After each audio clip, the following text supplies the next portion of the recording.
गुजरात के जामनगर को पूरा देश जानता है, लेकिन उसे आज दुनिया जान रही है। जामनगर में अनंत अंबानी की प्री वेडिंग सेरेमनी के लिए दुनिया भर से खास मेहमान पहुंच रहे हैं। ये समारोह केवल जामनगर के लिए खास नहीं है, बल्कि ये प्री वेडिंग सेरेमनी देश के लिए एक मिसाल बन गई है। जिस तरह से समारोह का पूरा ताना बाना बुना गया है, वो न केवल शाही है बल्कि भव्य है। इस सेरेमनी में गुजरात के रंग है, हिंदुस्तान की परंपरा है और अंबानी परिवार के संस्कार हैं। तो सबसे बड़ी बात यह है कि इस शादी के बहाने अंबानी परिवार ने यह दिखा दिया है कि अपनी माटी की महक के बीच शादी जैसे संस्कार न केवल शाही हो सकते हैं, बल्कि देश के कल्चर और उसके रंग को दुनिया को दिखाने का एक मौका भी बन सकता है। आपको याद होगा, प्रधानमंत्री नरेंद्र मोदी ने कुछ दिन पहले वेड इन इंडिया का जो नारा बुलंद किया था। अंबानी परिवार इस प्री वेडिंग इवेंट में उससे भी 4 कदम आगे निकल गया। तो आज वेड इन इंडिया की इस कल्चर पर हम बात करेंगे, जानेंगे कि वेडिंग का घरेलू कारोबार कैसे भारत की इकोनॉमी में रंग भर रहा है। लेकिन उससे पहले आपको दिखाते हैं अपनी एक खास रिपोर्ट।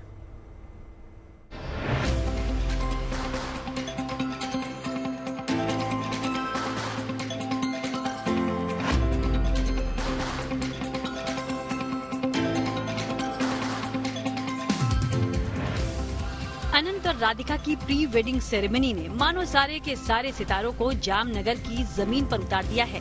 जामनगर मेहमानों के स्वागत से महक रहा है, परंपराओं की रौनक से दमक रहा है और राजस्थानी धुनों पर थिरक रहा है। कच्छ की खाड़ी के दक्कन में बसा ये शहर इस वक्त दुनिया की नजरों में है, क्योंकि जिन बड़े बड़े सितारों की दुनिया दीवानी है, वो सितारे इस वक्त जामनगर की रौनक के आगोश में हैं।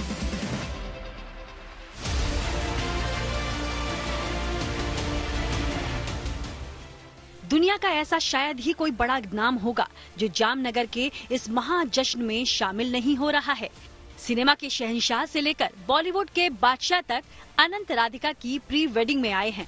वो रिहाना भी यहाँ आई हैं, जिनके एक कॉन्सर्ट की कीमत करोड़ों में होती है। और तो और जिस अमेरिकी सिंगर जे ब्राउन पर दुनिया जान छिड़कती है, वो भी जामनगर के मेगा जश्न में रंग जमाने पहुँचे हैं। आज से लेकर 3 मार्च तक जामनगर में जश्न का माहौल बना रहेगा। पिछले कुछ दिनों से जामनगर में Bollywood celebrities, Hollywood celebrities, business tycoons, cricketers और पॉलिटिशियंस का आना जाना लगा है। यहाँ से 100 मीटर की दूरी पर टाउनशिप है, जहां पर सब वीआईपीज की एंट्रीज हो रही है और नेक्स्ट 3 दिन के फंक्शंस यहाँ पर होने वाले हैं। ये 3 दिन के फंक्शंस के लिए Amitabh Bachchan, Shahrukh Khan, Ranbir Alia, Deepika Ranveer, Rihanna, Jack Brown, Mark Zuckerberg शामिल होने वाले हैं। 3 दिन के प्रोग्राम को 4 थीमों में बांटा गया है और हर थीम के लिए अलग अलग ड्रेस कोड भी रखा गया है। सोचकर देखिए कि भारत के एक उद्योगपति ने अपने परिवार की एक प्री वेडिंग के जरिए जामनगर को दुनिया के नक्शे पर ला दिया है। जामनगर में अगले 3 दिन और 3 रातें जश्न की शानदार शामों के नाम रहने वाली हैं। जामनगर वेड इन इंडिया के ऐसे अद्भुत नजारे का गवाह बनने जा रहा है, जो न केवल हिंदुस्तान के लिए अद्भुत होगा, बल्कि दुनिया भी हिंदुस्तानी शादी के शान शौकत को सलाम करेगी।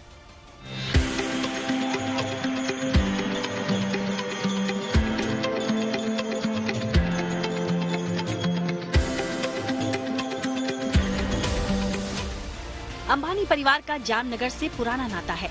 परिवार की जड़ें यहाँ हैं। यही वजह है कि परिवार ने प्री वेडिंग के मेगा डेस्टिनेशन के लिए अपने इस शहर को चुना है। इस शहर से अनंत अंबानी का प्यार किसी से छिपा नहीं है। प्री वेडिंग का ये फंक्शन एक बार फिर परिवार को अपनी जड़ों से जोड़ रहा है और कुछ प्रेरणा प्रधानमंत्री की भी है, जिन्होंने कुछ दिनों पहले बड़े लोगों और उद्योगपतियों से भी अपील की थी कि वो शादियां देश में ही करें। अभी पीएम ने बोला वेड इन इंडिया, तो आप तो शादी भी यहीं पे पीएम ने जो बोला कि वेड इन इंडिया कोई, हम तो उनसे प्रेरणा लेते हैं। हाँ। तो मेरी दादी का जन्मभूमि जामनगर, मेरे पापा और दादा का कर्म भूमि जामनगर है। मैं यहाँ पला हूँ और मैं यहाँ बड़ा हुआ हूँ। तो ये तो हमारे सौभाग्य की बात है कि हम ये करें। और प्रधानमंत्री साहब ने अगर बोला कि शादी आप जितना भी हो सके उतना वेड इन इंडिया करिए, उससे बड़ा क्या चीज, खुशी की बात है हम हमारे देश में शादी करें।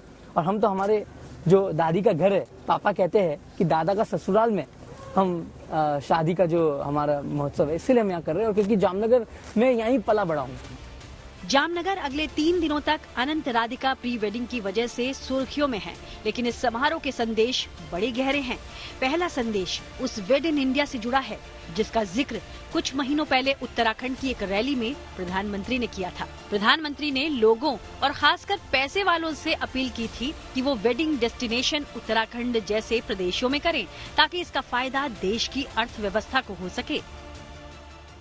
हमारे यहाँ माना जाता है, कहा जाता है, जो शादी होती है ना, वो जोड़े ईश्वर बनाता है, ईश्वर तय करता है जोड़ा। मैं समझ नहीं पा रहा हूं, जोड़े जब ईश्वर बना रहा है तो जोड़ा अपने जीवन की यात्रा उस ईश्वर के चरणों में आने के बजाय विदेश में जाकर के क्यों करता है?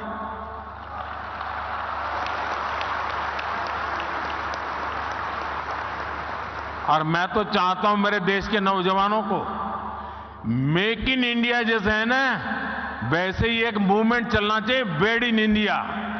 शादी हिंदुस्तान में करो। ये दुनिया के देशों में शादी कर ले, ये हमारे सारे धन्ना सेठ आजकल फैशन हो गई है। यहां कई लोग बैठे होंगे, अब नीचे देखते होंगे।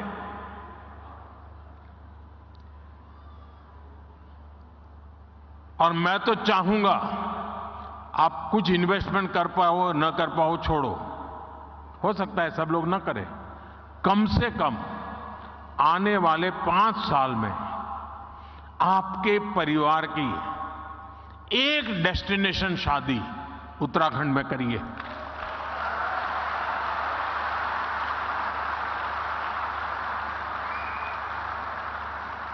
अगर एक साल में 5000 भी शादियां यहां होने लग जाए ना, नया इंफ्रास्ट्रक्चर खड़ा हो जाएगा दुनिया के लिए, वो ये बहुत बड़ा वेडिंग डेस्टिनेशन बन जाएगा।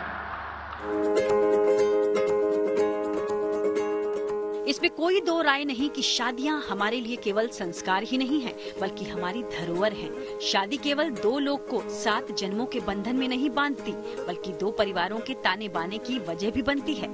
इन शादियों का सामाजिक पहलू भी है और इसका इकोनॉमिक पक्ष भी। आंकड़ों की बात करें तो वेडिंग इंडस्ट्री देश का 4था सबसे बड़ा कारोबार बन चुका है। एक आंकड़े के अनुसार ये इंडस्ट्री 27% के हिसाब से बढ़ रही है। माना जा रहा है कि जल्द ही ये इंडस्ट्री 7,000 करोड़ की हो जाएगी। शादियों के समय बाजार की रौनक तो देखते ही बनती है। कपड़ों से लेकर संस्कारों से जुड़े सामानों की बिक्री बढ़ जाती है और इसका सीधा सीधा फायदा गांव देहात में बसे भारत को होता है। हाल के सालों में बड़े बड़े सुपरस्टार्स की ऐसी कई शादियां हुई हैं जिन्होंने विदेशों में न जाकर देश के भीतर खूबसूरत डेस्टिनेशन को वेडिंग के लिए चुना है।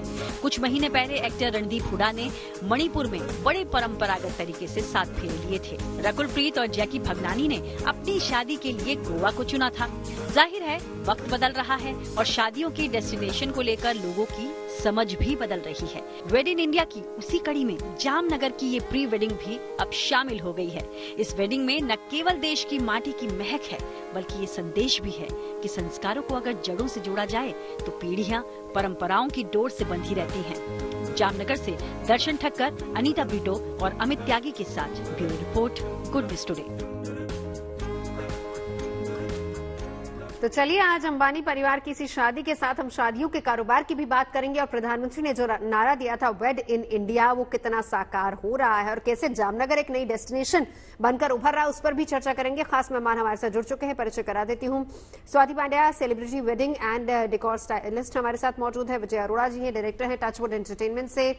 योगेंद्र कपूर जी इकोनॉमिस्ट हमारे साथ हैं और Girish Patel ji tour operator association of Gujarat से हमारे साथ जुड़े हुए हैं। मेरी सहयोगी अनीता ब्रिटो भी हमारे साथ मौजूद है। खास मेहमानों के पास चले उससे पहले अनीता आपके पास आना चाहूंगी सीधा। जरा ये बताइए आज, क्योंकि 3 दिन का कार्यक्रम है, आज पहला दिन है, क्या क्या आज के कार्यक्रम है और कौन कौन बड़ी हस्तियां वहां पहुंची हैं? बड़ी हस्तियां, एक्चुअली लिस्ट बहुत लंबी है, हमें आई थिंक आज पूरा दिन ऐसे ही चला जाएगा बोलने में कि कौन कौन आ रहे हैं। हाँ। ये बताइए, ये पूछिए कि कौन नहीं आ रहे। एक्चुअली पूरी ऑल ओवर द वर्ल्ड से बहुत सारे जन आ रहे हैं, पॉलिटिशियंस आ चुके हैं। सलमान शाहरुख पहुंच चुके थे 2 दिन पहले ही।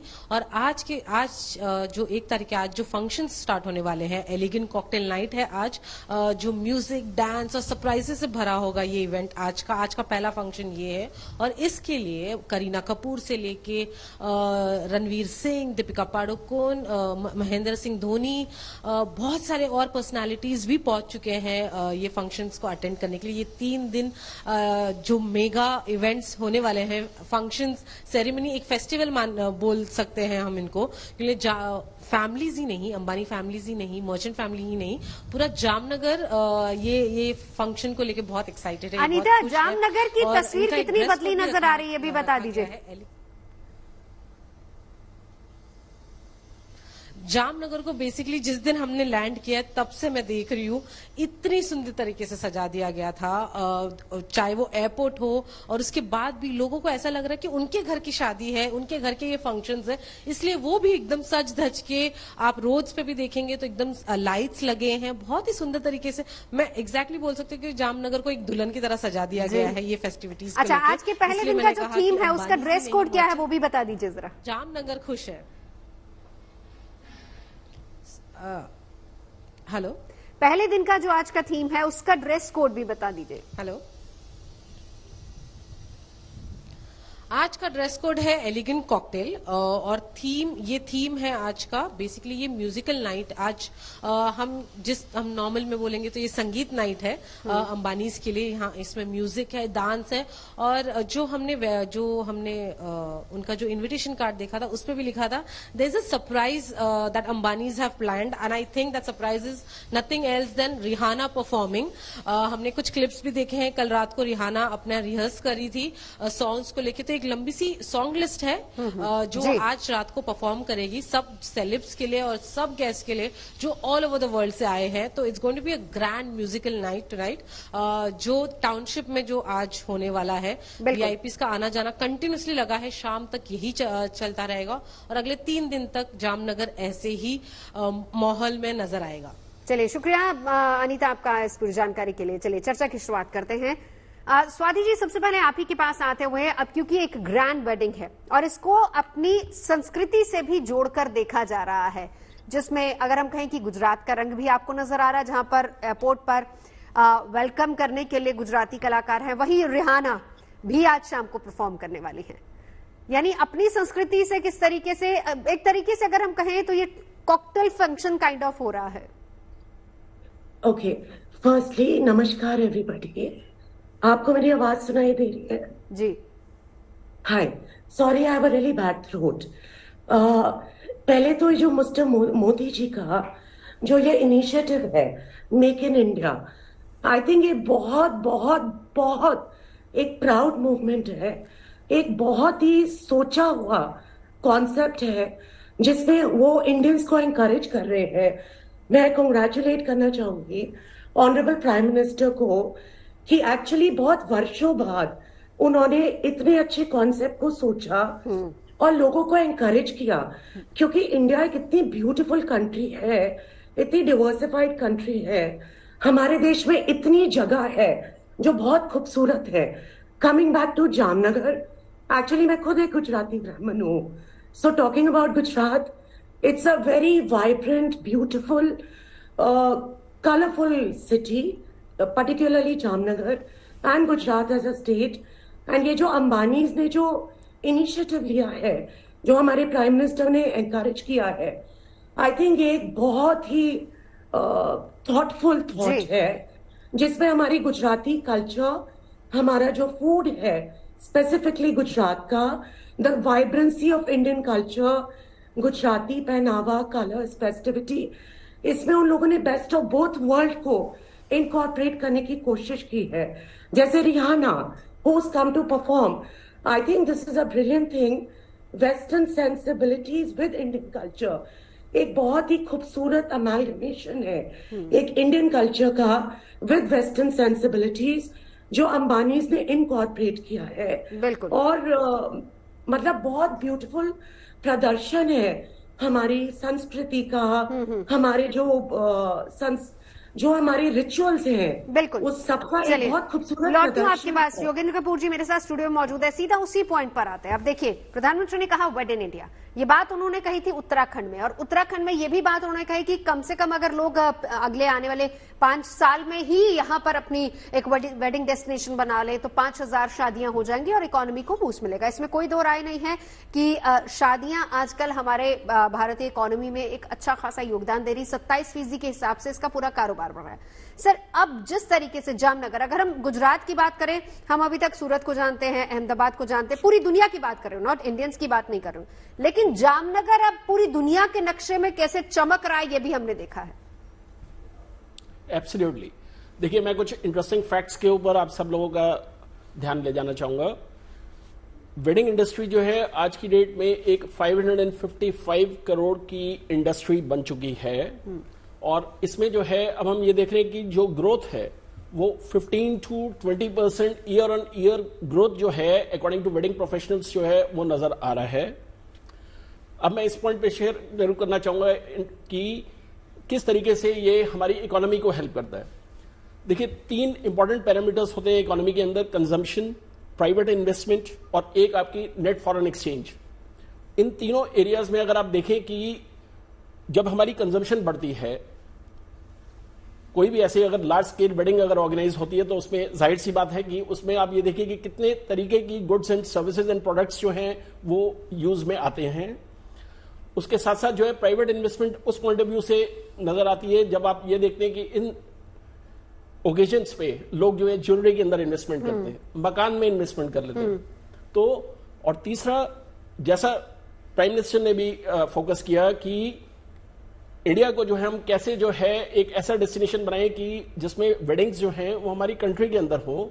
तो इससे आप ये देखें कि जो इंडियंस बाहर जाके जो एक प्रेशियस फॉरेन एक्सचेंज इंडिया का जो है वो जाके स्पेंड करते थे, वो अगर आज इंडिया के अंदर ही यूटिलाइज होता है तो आप ये देखिए कि वो ओवरऑल हमारे जीडीपी को हर तरीके से जो है हेल्प करता है। और इससे सिर्फ आप ये नहीं देखिए कि जॉब अपॉर्चुनिटीज क्रिएट होती है, एक ओवरऑल एक ऐसा एनवायरनमेंट क्रिएट होता है कि जिसमें आप जो है आगे आने वाले टाइम में देखेंगे कि इंडिया के बाहर भी जो लोग सेटल्ड हैं वो स्पेशली नॉन रेजिडेंट इंडियंस जो हैं वो भी एक जिस तरीके से इन एरियाज को प्रमोट किया जाएगा वो सोचेंगे कि हम क्यों ना इंडिया में जाके अपने कल्चर, अपने ट्रेडिशन, अपने सेरेमनीज को साथ में रखते हुए वहीं पे ही जाके मैरिजेस को परफॉर्म करें। ऐसा हर स्टेट की तरफ से इनिशिएटिव होता है। हालांकि राजस्थान सबकी हॉट फेवरेट हमेशा से रही है, लेकिन अब गुजरात में अगर हम जामनगर की बात करें, होटल्स बन गए हैं और एक तरीके से अंबानी परिवार इस एक बहुत बड़ा एग्जाम्पल सेट कर रहा है।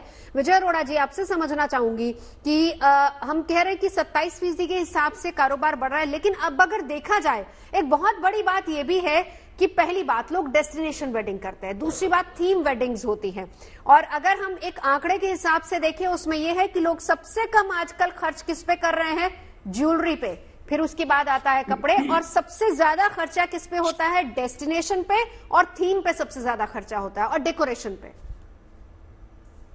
बिल्कुल ठीक कहते हैं आप, इसमें कोई दो राय नहीं है कि वेडिंग इंडस्ट्री हमारी बहुत ही फ्लरिश कर रही है। और मैं हमेशा एक चीज बोलता हूं कि हिंदुस्तान में आदमी की जिंदगी में फेस्टिवल बहुत आते हैं, पर जो शादी का फेस्टिवल है एक ही बार आता है किसी भी परिवार में, और हर आदमी इसको बढ़िया तरीके से मनाना चाहता है। डेस्टिनेशन वेडिंग हम देखेंगे तो पिछले 8-10 साल में पॉपुलर हुई है, क्योंकि हमारी फैमिलीज जो है बहुत न्यूक्लियर हो गई हैं और हमारा लोगों से मिलना जुलना बड़े परिवारों से कम हो गया लोगों की व्यस्तता की वजह से। तो सब लोग चाहते हैं कि सबके साथ मिले जुले और इकट्ठे होके विदाउट एनी हेडेक टेंशन के हम एक फंक्शन को एंजॉय करें। उसी ने इसको बहुत ज्यादा बढ़ावा दिया और उसी वजह से आज हम देख पा रहे हैं कि हमारे पूरे हिंदुस्तान में जो शादियों का स्तर है वो बहुत ऊंचा चला गया। और जैसे आप जानते ही, हम सब जानते हैं कि राजस्थान उसमें हमारे देश में नंबर 1 पे आता है बिकॉज ऑफ द कल्चर और इंफ्रा। अब इसी तरह से अगर ऐसी नई डेस्टिनेशन आएंगी, बिकॉज जब से हमारे मोदी जी ने कहा है कि हम लोगों को शादियां इंडिया में करनी चाहिए, और जिसका डेफिनेटली बहुत बड़ा इम्पैक्ट भी पड़ा है, जो हमने पिछले सीजन में देखा भी है कि बहुत सारे हमारे जितने भी उद्योगपति हैं उन लोगों ने अपने सारे विवाह जो हैं मैक्सिमम इंडिया में ही शिफ्ट किए। उस वजह से लोगों की जरूरत बहुत बढ़ गई है डेस्टिनेशन होटल्स की या वेन्यूज की। और अगर जिस हिसाब से जामनगर और ऐसी नई जगह आएंगी डेफिनेटली इस उद्योग को और हमारे इस फेस्टिवल को, शादी के फेस्टिवल को बिल्कुल। चलिए ब्रेक की तरफ मुझे बढ़ना है, लेकिन उससे पहले गिरीश पटेल जी आपसे एक सवाल और जानना चाहूंगी कि जामनगर एक नई डेस्टिनेशन के तौर पर सामने आ रहा है और जिस तरीके से आज जामनगर लग रहा है, मेरे ख्याल से राजस्थान की तमाम डेस्टिनेशन को इसने पीछे छोड़ दिया है। देखो, thank you so much for the inviting. अभी मैं जामनगर की बात करूं तो जामनगर के आजू बाजू में काफी सारे टूरिस्ट डेस्टिनेशन है, अट्रैक्शन है। तो अभी तक द्वारका भी, रिसेंटली पीएम मोदी ने द्वारका विजिट किया था। जामनगर की बात करूं तो जामनगर में पिराटन आइलैंड करके है, वो मरीन नेशनल पार्क है, वो काफी सारे लोगों को पता नहीं है। तो अभी जब अंबानी जी ने वहां पे शादी करके जो जामनगर को नेशनल लेवल पे जो फेमस किया है, तो अभी लोगों का विजिट जो है वो जामनगर में ज्यादा बढ़ेगा। तो हम लोग आइटनरी में अभी एक नया डेस्टिनेशन ऐड कर सकते हैं और उसका एक लोगों को अभी एक्साइटमेंट भी होगा कि जहां पे अंबानी की शादी हुई है वो सिटी विजिट करना है। तो वो इजीली जब हम लोग रिलीजियस टूर सोमनाथ, द्वारका और जामनगर करते हैं, सोमनाथ और द्वारका करते हैं, तो जामनगर को ऑटोमेटिकली वो एक बूस्ट मिल जाएगा। तो आपने जैसे बताया कि नई होटल्स आएगी, तो ultimately yes, it's a blessing for the locals और के लिए जो जामनगर में इन्होंने शादी करी है। स्वाति पांड्या हमारे साथ मौजूद है। स्वाति जी, ये भी देखा गया है कि स्पेशली अगर हम बात करें सेलिब्रिटीज की बात करें, चाहे वो बॉलीवुड सेलिब्रिटीज हो या फिर कोई दूसरे सेलिब्रिटीज हो, वो भी आजकल इंडिया में ही शादी करना प्रेफर कर रहे हैं। देखिए, अगर आप इंडियन सेलेब्स की बात करते हैं, नेचुरली आज आप दुनिया में कहीं भी जाओ, बॉलीवुड की वजह से a lot of India's known and weddings is all about trend setting. अगर कोई सेलिब्रिटी इंडिया में प्रेफर करता है शादी करना, everybody would want to follow it. वो लोग बेंचमार्क बन जाते हैं। Of course after Modi ji initiative, everybody including celebrities वो हिंदुस्तान में वेडिंग्स करना चाहते हैं। हमारे भारत में इतने सारे ऑप्शंस हैं, मतलब from big palaces to temples of historic relevance to havelis of relevance to ASI के पास जो प्रॉपर्टीज है। मतलब मैं जो कहना चाह रही हूँ, not just hotels and resorts, but India इतना डिवर्सिफाइड है कि option you are spoiled for choice, you know. तो सेलिब्रिटीज ऑब्वियसली प्रेफर करते हैं। आप देखो रिसेंटली लास्ट 2 years जितने भी बॉलीवुड सेलिब्रिटीज हैं, बहुत कम हैं जिन्होंने हिंदुस्तान के बाहर शादी की है। You know, even before Modi ji initiative, everybody prefers to go to Rajasthan और बैकवाटर्स ऑफ केरला या फिर गोवा। एंड स्पेशली मोदी जी के इनिशिएटिव से तो मतलब उदयपुर में तो बाढ़ आ गई है सेलिब्रिटी शादी की। बिल्कुल बिल्कुल। और उदयपुर एक तरीके से टूरिस्ट सिटी तो था ही, लेकिन हाँ, वेडिंग्स की वजह से वहां पर ज्यादा फुटफॉल बढ़ा है, उसको भी समझेंगे। बिल्कुल। विजय अरोड़ा जी, बहुत अच्छी बात यहाँ पर कह रही स्वाति जी की सेलिब्रिटीज जो होते हैं वो एक तरीके से ट्रेंड सेट करते हैं, और यहाँ पर जिस तरीके से, और ऑप्शंस देखिए हिंदुस्तान में कितनी ऑप्शंस हैं डेस्टिनेशन वेडिंग की, रिलीजियस वेडिंग्स यहाँ पर हैं। अभी हाल फिलहाल में एक और तस्वीर आई थी जिसमें एक गुजराती कपल ने बर्फ में जाकर 7 फेरे लिए हैं, वो भी बड़ी खूबसूरत सी तस्वीर है। यानी जिसको जहां जो लोकेशन पसंद है, भारत में तो लोकेशंस की भरमार है। अगर आपको रिलीजियस लोकेशन पे जाना है तो आप वहां जा सकते हैं, अगर आपको कल्चर के साथ जोड़ना है तो राजस्थान है, अब हाल फिलहाल में आप देखिए कि जामनगर भी आ गया है, ऐसी बहुत सारी जगह है। बिल्कुल ठीक कह रहे हैं आप। और अगर किसी तरह से अगर आपको फन वेडिंग करनी है तो गोवा है, और अगर नई जगह पे जाना है तो अंडमान निकोबार भी अब बहुत अच्छी डेस्टिनेशन निकल के आ रही है। सबसे अच्छी बात जो है, देश में हमारे कनेक्टिविटी बहुत अच्छी हो गई है, जो पहले 5 साल पहले बहुत कम हुआ करती थी कि लोगों को एक शहर से दूसरे शहर जाने में बहुत तकलीफ थी। अगर आप देखें पूरे राजस्थान से, चाहे वो कैलकाटा से फ्लाइट हो, रायपुर से फ्लाइट हो, नागपुर से फ्लाइट हो, इंदौर से फ्लाइट हो, इसी तरह से गोवा जाने के लिए चाहे वो बेंगलोर से, हैदराबाद से हो, मुझे लगता है कि इसका सबसे बड़ा फैक्टर है जो कनेक्टिविटी हिंदुस्तान में हुई है हमारी बाय एयर, उस वजह से भी नई नई डेस्टिनेशन बहुत निकल के आ रही है। इसी तरह से अगर हम नॉर्थ ईस्ट की बात करें, जो पहले कभी मैप पे नहीं था, वहां पे भी होटल्स और जो कनेक्टिविटी है वो बहुत बढ़िया हो गई है। रणदीप हुड्डा ने अभी वहीं पे शादी की है नॉर्थ ईस्ट में। जी, उसी का कारण ये है कि हर आदमी एक नई डेस्टिनेशन चाहता है। और दूसरी बात ये है कि अगर हम बाहर जाते हैं, आप कभी भी देखें, हम भी आज से पहले बहुत शादियां हिंदुस्तान से बाहर कर सकते हैं, बट सब कुछ हमें यहाँ से लेके जाना पड़ता है। जो कॉस्ट हमारी 1 रुपए होती है, वहां जाके हमें 10 रुपए पड़ती है, और उसकी वैल्यू नहीं निकल के आती है। तो ये भी सब लोग समझ चुके हैं कि जो हिंदुस्तान में शादियों पे हम खर्चा करते हैं, उसकी वैल्यू 10 गुना निकल के आती है। अब आज जामनगर जाएंगे तो कल्चर वहां पे इतना कुछ है नया जो बाकी पार्ट ऑफ इंडिया से नहीं देखा, बट वो लोकली अवेलेबल है और इतना कलरफुल, इतना बढ़िया कल्चर है हमारे गुजरात का, जिसको देख के मजा आ जाता है। और आप देख ही रहे हैं इन तस्वीरों में। बिल्कुल, लौटती हूँ आपके पास, योगेन जी आपके पास लौटू, लेकिन उससे पहले जरा गिरीश जी मैं आपके पास आना चाहूंगी। अब आपने जिक्र किया कि देखिए एक नई डेस्टिनेशन के तौर पर जामनगर उभर रहा है और आपने कहा कि एक आइटनरी में आप इसको भी इंक्लूड करेंगे। कितना आपको लगता है कि फुटफॉल बढ़ेगा? दो चीजें, पहली बात, क्या वेडिंग डेस्टिनेशन के तौर पर लोग जामनगर को पसंद करेंगे, या फिर आप जिस तरीके से बता रहे हैं कि आसपास बहुत सारी ऐसी टूरिस्ट डेस्टिनेशंस भी हैं यहाँ पे? देखो, अंबानी जी की शादी हो रही है, उससे तो सबसे जामनगर अपने आप में एक डेस्टिनेशन हो गया है। अभी कोई भी डेस्टिनेशन को एज अ मैरिज डेस्टिनेशन या लोग इंस्पायर हो जाए, ऐसी तरह से अगर कोई भी डेस्टिनेशन डेवलप होनी चाहिए तो उसके लिए एकोमोडेशन, एक्सेसिबिलिटी और अट्रैक्शन, ये तीन जो मेन चीजें ना वो फैक्टर काम करती है। तो एकोमोडेशन के लिए आई एम श्योर कि जब ये शादी हुई है और जामनगर अपने आप में एक डेस्टिनेशन बन गया है तो लोग इंस्पायर हो गए इन्वेस्ट करने के लिए जामनगर। दूसरी तो एकोमोडेशन डेफिनेटली अभी कितना टाइम लगता है, कितने टाइम के बाद डेवलप होगा, people would like to do the marriages over there, तो इससे काफी सारा फायदा हुआ है। मैं अगर एक्सेसिबिलिटी की बात करूं तो रोड कनेक्टिविटी बहुत ही अच्छी है। नियरेस्ट एयरपोर्ट में जामनगर में एयरपोर्ट है, वहां पे फ्लाइट की कनेक्टिविटी मिल सकती है। दूसरे अहमदाबाद से भी बाय रोड जा सकते हैं और राजकोट एयरपोर्ट में, मतलब ये तीन वो हो गया अपना ट्रांसपोर्टेशन और एक्सेसिबिलिटी। और अट्रैक्शन में मैंने जैसे पहले भी बताया कि पिराटन आइलैंड करके बहुत ही फेमस डेस्टिनेशन है, वो अभी भी टूरिस्ट अट्रैक्शन में इतनी वो डेवलप नहीं हुए, पर अगर गवर्नमेंट थोड़ा सा उसके ऊपर ध्यान दे तो वो मरीन लाइफ जो है विच इज यूनिक, तो डेफिनेटली जामनगर अपने आप में एक डेस्टिनेशन बन सकता है।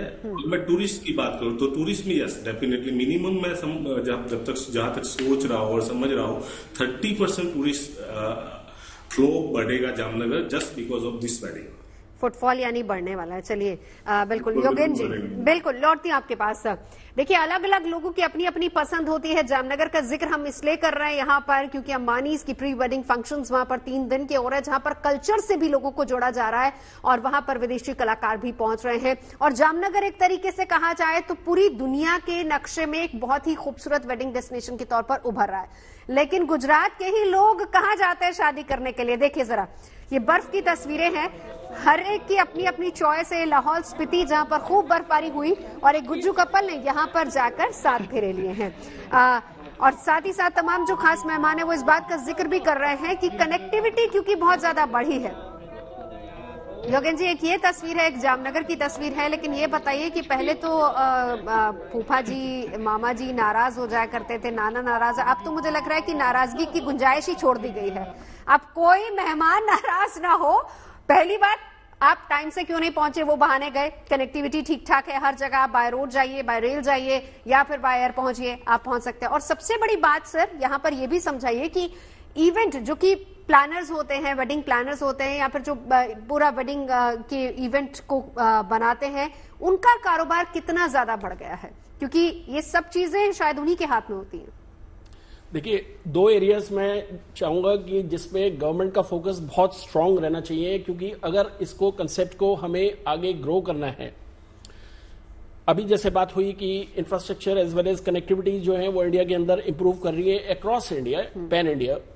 लेकिन 2 एरियाज जो मैं कहना चाह रहा था कि जो बहुत इंपॉर्टेंट हैं कि जो डिसाइड करेंगे कि ये कितना फास्ट जो है ग्रो कर सकते हैं, वो है एक law and order situation in that respective place and third and the second one is कि ease of doing business. Sir लेकिन दोनों चीजों पे मैं एक बात कहना चाहूंगी, ये हमने देखा है हिंदुस्तान में, आप तमाम जो टूरिस्ट डेस्टिनेशन है उसको उठा के देख लीजिए, फ्रॉम गोवा टू काशी, चाहे इधर पंजाब में अमृतसर देख लीजिए या फिर राजस्थान में बहुत सारी जगह जो टूरिस्ट प्लेसेस होते हैं वहां पर ये दोनों चीजें कंफर्टेबल रहती हैं। ईज ऑफ डूइंग बिजनेस भी पहली बात होता है, दूसरा लॉ एंड ऑर्डर मेंटेन्ड होता है, क्योंकि वहां का आम जन ये बात को समझ रहा है कि अगर हम कहीं ना कहीं लॉ एंड ऑर्डर से कुछ खिलवाड़ करेंगे तो फिर इसका खामियाजा हमको भुगतना पड़ेगा। देखिए मेरा पॉइंट ऑफ व्यू ये था कि आज अगर आप इंडिया के अंदर देखें तो मेजरली 2 या 3 जगह ही अदर देन मेट्रोपॉलिटन सिटीज जो हैं वो मानी जाती हैं कि जहां पर आप ये सोच के चलते हैं कि हम कोई इस तरीके का वेडिंग प्लान कर सकते हैं जिसमें स्पेसिफिकली राजस्थान की कई जगहें आती हैं और एक गोवा आता है। मेरा पॉइंट ऑफ व्यू ये था कि जब लॉ एंड ऑर्डर और ईज ऑफ डूइंग बिजनेस की हम बात करते हैं, ये उस पर्सपेक्टिव से इंपॉर्टेंट है कि जब हम पेनिट्रेट कर रहे हैं थ्रू आउट इंडिया, देखिए जितनी भी नई जगहें हैं, अब अयोध्या है, बनारस है, इन सब जगह में बहुत जरूरी है कि आपको ये सारी चीजों का कॉम्बिनेशन जो है वो दिखाई दे कि कोई भी आदमी जो वहां पे प्लान करता है कि हम इस जगह पे घूमने जाएंगे और साथ के साथ कोई इवेंट भी अगर ऑर्गेनाइज कर सकते हैं, तो अगर ये चीजें ऑलरेडी वेल डेवलप्ड होंगी इन जगहों में और आने वाली नई जगहों में इंक्लूडिंग जामनगर, तो आप ये देखिए कि उसमें ग्रोथ जो है हमारा और पोटेंशियल जो है वो ज्यादा जल्दी सामने नजर आएगा इन टर्म्स ऑफ ग्रोथ। बिल्कुल विजय जी, लेकिन वही बात है कि देखिए जैसे जामनगर को एक तरीके से डेवलप किया अंबानी परिवार ने, क्योंकि वहां की कितनी ज्यादा वो रिच कल्चर है, हेरिटेज रिच है उनकी, उसको किस तरीके से नए सिरे से डेवलप किया, ये एक दुनिया के नक्शे में आ रहा है। अब बात बिल्कुल सही कह रहे हैं योगेंद्र जी भी कि आसपास की जितनी भी टूरिस्ट डेस्टिनेशन है उनको भी डेवलप करना होगा, लेकिन ये जिम्मेदारी भी बहुत इंपॉर्टेंट सरकारों की हो जाएगी कि कैसे आप उसको एक पर्टिकुलर डेस्टिनेशन को एक टूरिस्ट डेस्टिनेशन के तौर पर भी डेवलप करते हैं ताकि लोग वहां पर अट्रैक्ट होकर पहुंचे। बिल्कुल ठीक कह रहे हैं आप। जैसे आपने अभी अमृतसर का एग्जांपल दिया, अमृतसर पहले कभी वेडिंग के मैप में था ही नहीं, पर आज की डेट में बहुत सारे लोग हैं। सबसे जरूरी होता है उस जगह पे जाने का कनेक्टिविटी किसी भी वेडिंग में। दूसरी इंपॉर्टेंट चीज होती है होटल, जहां हम लोगों को 100, 150, 200 लोगों को ले जाके ठहरा सके। और थर्ड चीज होती है infra of doing weddings in terms of the decor companies, entertainment, light, sound, technicals, और उस सब, और ये सब तभी डेवलप होता है जैसे मोदी जी ने कहा कि 5 साल में अगर हम यहाँ पे शादियां करते रहेंगे हिंदुस्तान में, तो हमारी हर छोटी से छोटी जो सिटी है वो पूरी तरह से तैयार होगी एक अच्छी बड़ी शादी करने के लिए, और जामनगर उसी की शुरुआत है। तो मुझे ऐसा लगता है कि हम सब लोग, चाहे जितने भी इवेंट मैनेजर्स हैं या जितने भी होटल चेन्स हैं, और ये सब अगर इकट्ठे मिलकर प्रयास करेंगे तो हिंदुस्तान अगले 5 साल में वर्ल्ड में सबसे बड़ा डेस्टिनेशन का शादी करता है, क्योंकि हिंदुस्तान सबसे ज्यादा शादियां करता है, मतलब सेलिब्रेशंस को इतने बड़े तरीके से मनाया जाता है। और उसमें भी देखिए सर, ये प्री वेडिंग सेलिब्रेशंस हैं, अभी वेडिंग सेलिब्रेशन होने हैं। जायज बात है, बिल्कुल ठीक कह रहे हैं आप। ये एक नया ट्रेंड आ गया, बिकॉज प्री वेडिंग सेलिब्रेशन में लोग, हमारे यहाँ परिवार इतने बड़े हैं कि इतने ज्यादा लोगों को लोग लेके नहीं जा सकते डेस्टिनेशन, तो सब प्री वेडिंग सेलिब्रेशन शादियों में भी एक सिर्फ शादी नहीं होती है, उसमें भी कम से कम 3-4 फंक्शंस तो हो ही जाते हैं। बिल्कुल। चलिए, आप तमाम खास मेहमान हमारे साथ जुड़े, इसके लिए बहुत बहुत शुक्रिया। तो चर्चा इसी बात पर हम कर रहे थे कि कैसे शादियों का बिजनेस जो है वो लगातार बढ़ता जा रहा है। ऑन एन एवरेज अगर बात की जाए तो 27% की दर से लगातार भारत की इकोनॉमी में पूरा योगदान दे